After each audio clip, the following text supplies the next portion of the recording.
Welcome students. Today we are going to study about how do organisms reproduce. I have made the video on the topics earlier also, on the few topics of this chapter earlier also.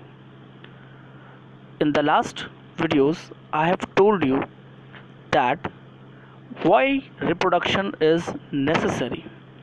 In that video we have discussed that reproduction is necessary because any organism needs to maintain its population of species.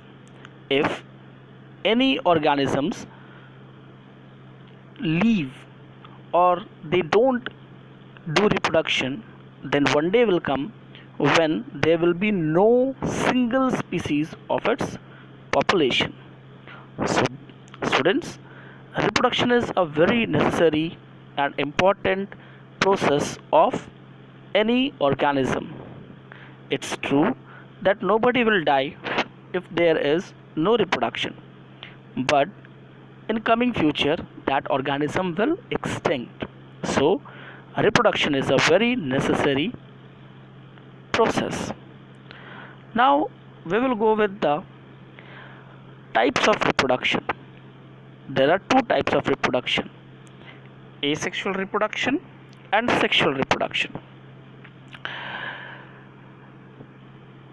There was asexual reproduction and which was so much successful, but beside being having asexual reproduction, sexual reproduction also came.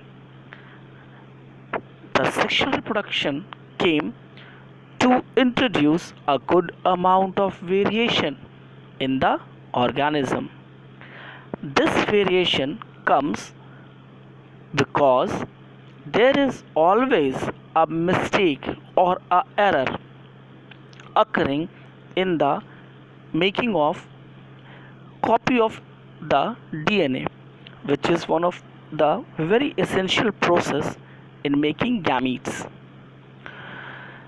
As there is an error in the DNA when the copy of DNA is being made to make a new cell of gamete. I mean to say that whenever a gamete is made, for that a new copy of DNAs are being made, and during the duplication of DNA an error occurs in that copying. That copying error is known as variation.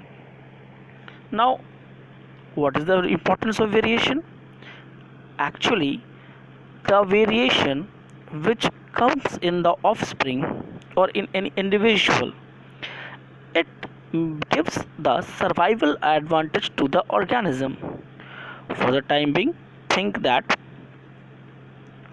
if there is an organism, if there is an organism and that organism has got a survival advantage to live in dry condition.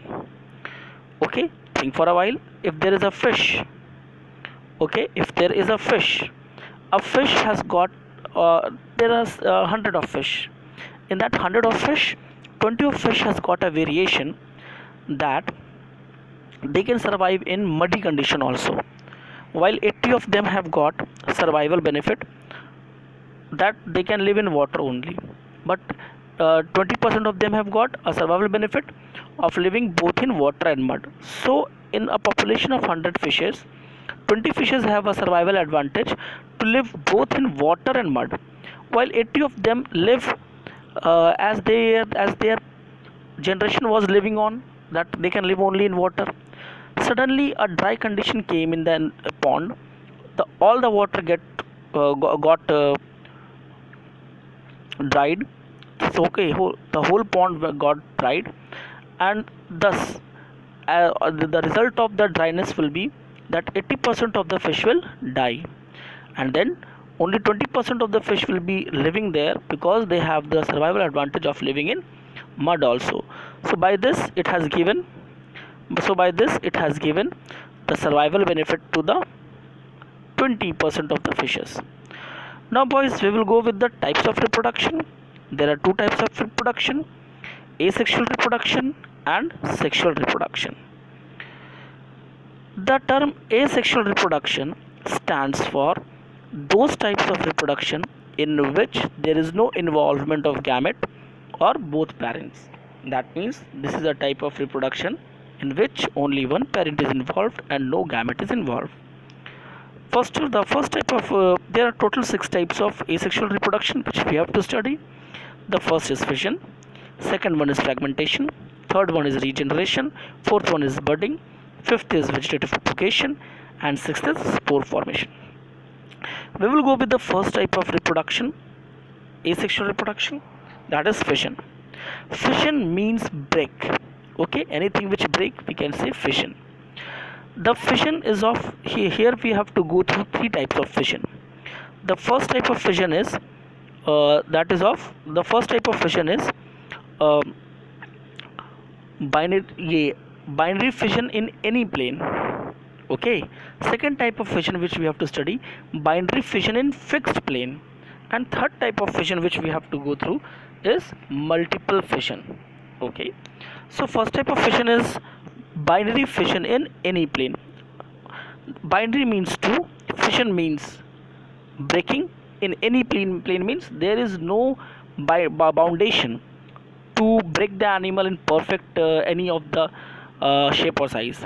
Fine, like in the case of amoeba and bacteria, the amoeba and bacteria can be divided into 2 organisms, individual organisms, in any proportion. You know, nothing will happen if one of the body is cutted from top to bottom or horizontal or diagonal.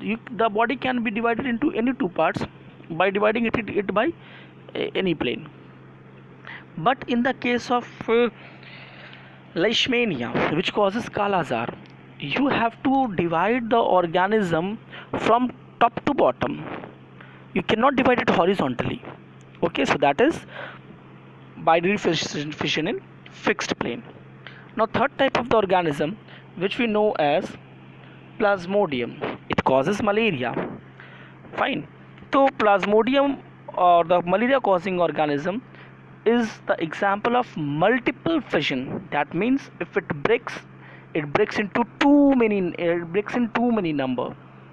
Okay, and so as it breaks in too many numbers, a single organism breaks into too many numbers, individuals, so it is known as multiple fission. So boys, in next class we will go with the other next 5 types of asexual reproduction. Till then, take care. Thank you.